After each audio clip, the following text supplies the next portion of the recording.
યોજવામાં આવ્યો, આપણને જોવા મળ્યા, બહેનો પણ મળી અને ભાઈઓ પણ એટલા મળ્યા. આપણે એવું નથી સમજવાનું કે આપણે ભણ્યા એટલે આપણને નોકરી મળી જ જશે. ભારત દેશની અંદર 1 કરોડ અને 1 અબજ ને 25 કરોડની વસ્તી છે. બધાને નોકરી થોડી મળવાની છે, પણ ભણતર એ આપણા જીવનનું ઘડતર છે. આપણે કંઈક કેળવાશું એની અંદર, આપણે આપણા જીવનનું ઘડતર બનશે, ઘડતર થશે. એટલા માટે બહુ જરૂરી છે શિક્ષણ. આપણા બલોદ સમાજની અંદર એવું ન સમજે કે આટલાથી જ આપણે સીમિત રહીએ. નવી એક વ્યાખ્યા આવી છે શિક્ષણની. હમણાં મેં એક શિક્ષણની નવી વ્યાખ્યા સાંભળી, ડેફિનેશન જે કહે છે ને કે શિક્ષણ એટલે શું છે? એ સિંહણનું દૂધ છે.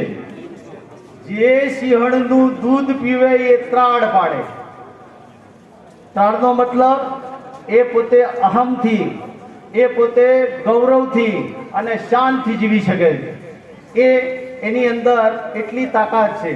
એટલે શિક્ષણમાં દરેક વિદ્યાર્થી આપણા બલોદ સમાજે આગળ આવવું પડશે, આવવું પડશે ને આવવું પડશે. તેમજ હમણાં મેં જોયું, હું વહેલો આવી ચૂક્યો હતો અહીંયા, ત્યારે આમાં અમુક વિદ્યાર્થીઓ મેં જોયું કે પોતે વ્યસની હતા, મસાલો ખાતા હતા. વ્યસન અને ફેશન, આને ચોકડી મારો જો તમારે ભણવું હોય છે તો આગળ. આજે એ વ્યસન અને ફેશનથી આપણા બલોદ સમાજની, દરેક સમાજની ખુમારી થઈ રહી. શા માટે વ્યસન અપનાવવું જોઈએ? એક તો આપણી પાસે પૂરતા ખોરાક સારા નથી, બેઠાડું જીવન છે અને એમાં આપણે વ્યસન કરીએ. મોટે ભાગે ગુટકાઓ જે છે, પડીકીઓ છે, આવી સતત લેતા જ હોય છે. ન લે મહેરબાની કરીને. અને ફેશન પણ પોતાની મર્યાદિત રાખીએ. ફેશનોમાં આપણે પિક્ચરોની હરોળમાં આવવું નથી, કોઈના હીરો અને આદર્શ માનવા નથી. આપણા નબીઓ છે, સારા માણસો છે, એને ફોલો કરો. શા માટે એવી ફેશનો આપણે હીરો પિક્ચરોની આપણે ફેશન કરવા જોઈએ છે? કેવા વાળ કપાવે છે મને, જે ઘેટાઓને ઊંટના જે વાળ પહેલા કાપતા લોકો, એવી ફેશન નીકળી છે.